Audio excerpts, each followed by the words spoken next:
لما يكون حد تعبان أو متضايق، بلاش تقوله بص لنص الكوباية المليان، معلش انت أحسن من غيرك. بلاش دلع، كلنا بنعدي بالمرحلة دي، كلنا بتعدي علينا أيام زي دي، بس كله بيعدي وخلاص. وكلام كتير من الستايل بتاع بص لنص الكوباية المليان وسيبك من النص الفاضي، اللي هو ببساطة إن الإنسان يبتدي يستخدم عبارات وكلام إيجابي عشان عايز يخرج صاحبه المتضايق من المود الحزين اللي هو فيه. في الحقيقة لو سبت صاحبك من غير كلام ومن غير تفاعل أحسن لك بكتير ما تقوله الكلام ده. الناس اللي بتحاول تساعد أصدقائها أو بيساعدوا اللي حواليهم بيضروهم أكتر من إنهم يسيبوهم لوحدهم من غير أي تفاعل، خصوصا لو الشخص المتضايق من الشخصيات اللي فقد الثقة في نفسها. بس ازاي كلام تشجيع وتقويه بيأذي الإنسان المتضايق والمخنوق؟ عملوا بحث ولقوا إن الإنسان لما تقوله كده وهو متضايق بيتفهم إن ده عدم اهتمام أو إحساس بمعاناته.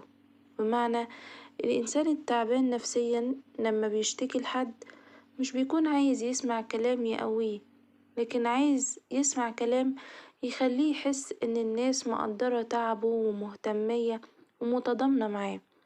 الموضوع شبه واحد كان في سباق جري، وفي نص السباق تعب وخلص ومش قادر يجري زيادة.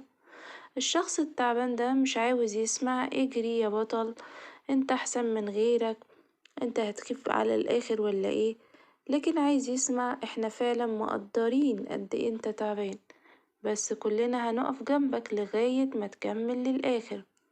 عاوز يسمع لك حق تتعب، انت جريت كتير قوي، بس معلش مع بعض هنكمل السباق.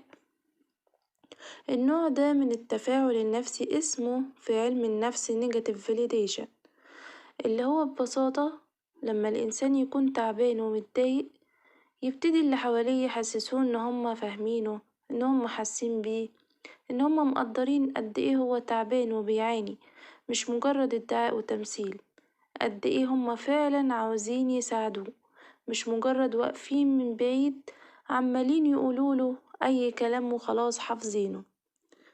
علم النفس الحديث بينصح الناس إنها ما تقللش من قيمة معاناة أي إنسان تعبان، وما تعتمدش على نظرية إن الإنسان المفروض يكتفي بنص الكوباية المليان وتنسى قد إيه الحزن والخنقة اللي بتسبب النص الفاضي.